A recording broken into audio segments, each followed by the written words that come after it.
करते हैं नदियों के कुछ एमसीक्यूज जो हमारी नदियों से रिलेटेड जानकारी को पूर्णतः। फर्स्ट क्वेश्चन, भागीरथी और अलकनंदा नदियां कहाँ मिलकर गंगा कहलाती हैं? Answer D, Devprayag. देवप्रयाग में जाकर ये दोनों आपस में गंगा बन जाती हैं। क्वेश्चन नंबर 2, प्रादीपीय भारत को किस नदी को दक्षिण गंगा के नाम से जाना जाता है? तो गोदावरी को साउथ इंडिया के अंदर दक्षिण गंगा के नाम से जाना जाता है, इसे वृद्ध गंगा भी कहा जाता है।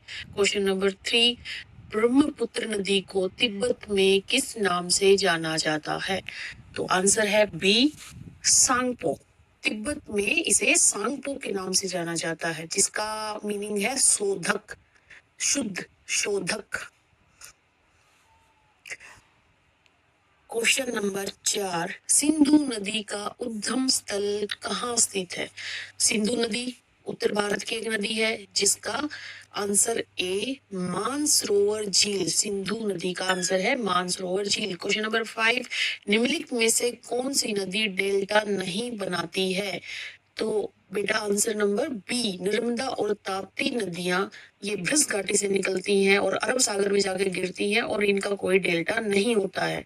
क्वेश्चन नंबर 6, चंबल नदी निम्नलिखित में से किस नदी की सहायक नदी है?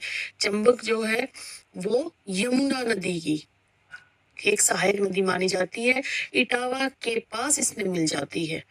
ठीक है, नेक्स्ट क्वेश्चन,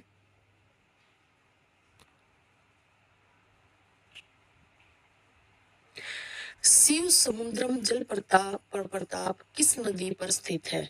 शिव समुद्रम कावेरी नदी पर, यह कर्नाटका में है, जहां भारत का दूसरा सबसे पुराना जल विद्युत है।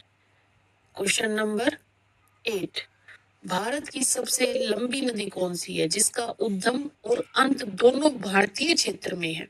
आंसर है क्वेश्चन को समझो, गोदावरी भारत की। नेक्स्ट क्वेश्चन, विश्व का सबसे बड़ा नदी द्वीप माजुली किस नदी पर है? तो यह ब्रह्मपुत्र नदी पर है, जो असम के अंदर है। क्वेश्चन नंबर 10, लूनी नदी किस क्षेत्र में समाप्त होती है? यह कच्छ के रण क्षेत्र यानी गुजरात में लूनी नदी समाप्त होती है, दलदली भूमि में लुप्त हो जाती है। क्वेश्चन 11, हीराकुंड बांध किस नदी पर निर्मित है? यह महानदी पर यानी आंसर ए, ओडिशा के अंदर हीराकुंड बांध महानदी पर बना हुआ है। यह दुनिया की सबसे लंबे मिट्टी के बांधों में से एक है। क्वेश्चन नंबर 12, सिंधु जल समझौते के तहत भारत की किन नदियों के जल पर नियंत्रण प्राप्त हुआ? Answer C, Ravi, Beas, Sutlej. Question number 13, निम्नलिखित में से कौन सी नदी वृक्ष घाटी में होकर बहती है? तो आंसर है सी, ताप्ती।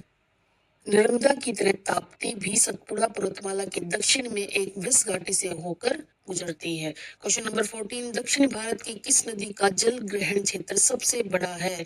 आंसर है बी, गोदावरी। गोदावरी का अपवाह तंत्र प्रादीपीय भारत में सबसे विशाल है।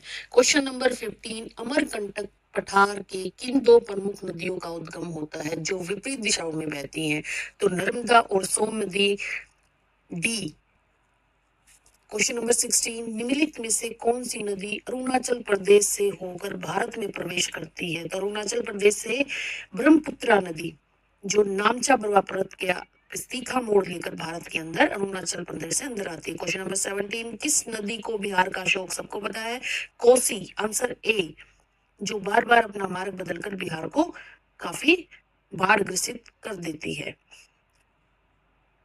क्वेश्चन नंबर 18, हैदराबाद शहर किस नदी के किनारे स्थित है? Answer C, Musi.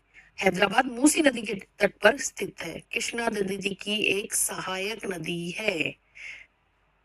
Question number 19, Yamuna नदी गंगा को किस स्थान पर मिलती है? आंसर बी, प्रयागराज, यमुना इलाहाबाद के अंदर।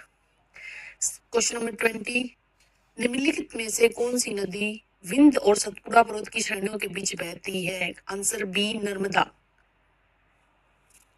क्वेश्चन नंबर 21, केरल की सबसे लंबी नदी कौन सी है? पेरियार केरल की जीवन रेखा भी कही जाती है, उस राज्य की सबसे लंबी नदी भी है और काफी उपयोगी भी है। क्वेश्चन नंबर 22, सिंधु की कौन सी सहायक नदी